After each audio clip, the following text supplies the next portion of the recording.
Today we're going to talk about 9 ways that you can grow your e-commerce business. Number 1, design a mobile-first site. When you're designing your site, just edit it with the mobile designer on. Don't even look at desktop until all of the mobile experience is done. A lot of people do this the opposite. They design for desktop, and then when they go to edit it for mobile, it looks a little wonky, so they make adjustments to make it fit. Don't do that. Do the other way around. Start with the mobile design first, and then move on to desktop. You want to make sure your images are a good size, your text is clear and legible, and your add to cart button is very easy to find. You don't want anything getting in the way of your customer adding something to cart. Don't put an account in front of them. Don't make them give you their email. This is only creating friction between your site and the customer. You want to remove that friction and allow them to have a seamless buying experience without you in the way. If this is a new venture for you, a new e-commerce brand, you really want to be focusing on one product at a time. Don't go out there and try to sell multiple products before nailing one. It's the old acronym FOCUS, or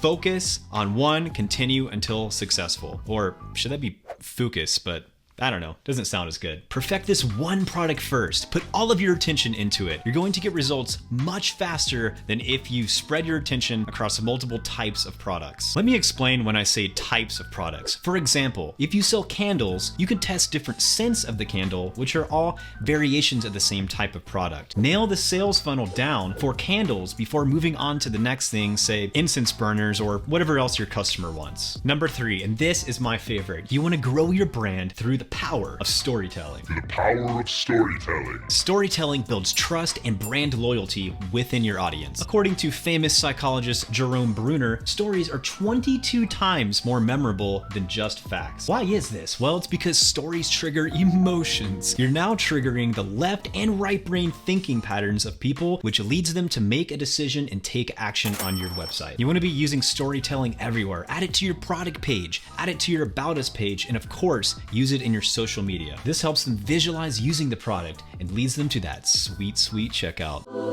Use high quality images and videos to build trust and show the customer how your product will help them meet their needs. And don't use stock images, get your own made that matches your authentic brand. Authenticity is key. Think about your own online shopping experience. Chances are you've read a review or two, or at least glanced at them before making a purchase. Well, guess what? So does everyone else. In fact, 89% of buyers say checking online reviews is part of their buying journey. You should be asking your customers to leave a review after receiving the item. You want to be automating the review process with your email service provider like Klaviyo or MailChimp, or with apps like Loox and Yotpo that you can install on Shopify, and they will automatically send a review request. Social media is great for storytelling, and use it that way. Don't just use it as a sales platform. Gary Vaynerchuk wrote a book called Jab, Jab, Jab, Right Hook. The jabs are non-selling content that entertains or helps people, and the right hooks, those are your more salesy posts. You want to be doing 3 to 4 times more jabs than right hooks. This is a great strategy for building an audience without turning them off with too much asking. Try working with user-generated content, or UGC. It is now proven to boost conversions. UGC can increase conversion by 100%. Now, when you think of user-generated content, you might be thinking of working with influencers. Well,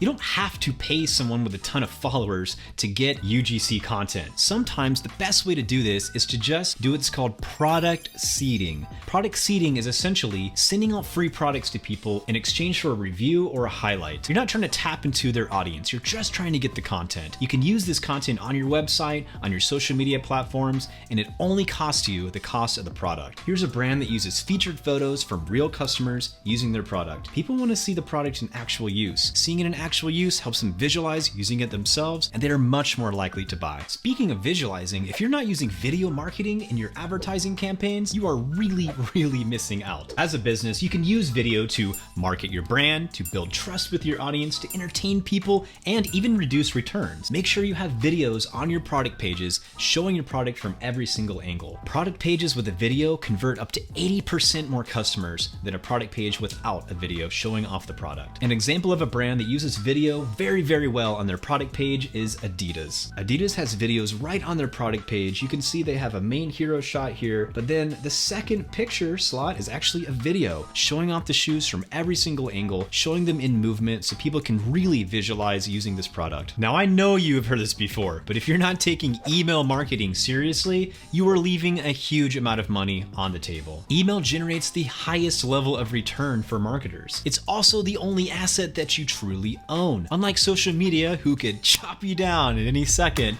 removing your entire audience, you own your list. If the social media platform shuts down, you could still email people. Even if the email platform shuts down, you can still use a different email platform. You own the list. Most of your content marketing campaigns, including social media, should really be funneling people to your website and getting them to sign up for your email list. Remember that jab, jab, jab, right hook principle that I mentioned before? Well, this applies to email as well. You don't want to always be sending out sales and special offers. You want to be sending out valuable, helpful content. Otherwise, they're just going to unsubscribe or tune out the noise and you'll end up in the spam filter. You can send helpful articles that relate to your brand. You could tell stories. You could provide helpful guides that relate to your product. For example, if you're a coffee brand, you could provide a guide that helps them make that perfect cup of coffee.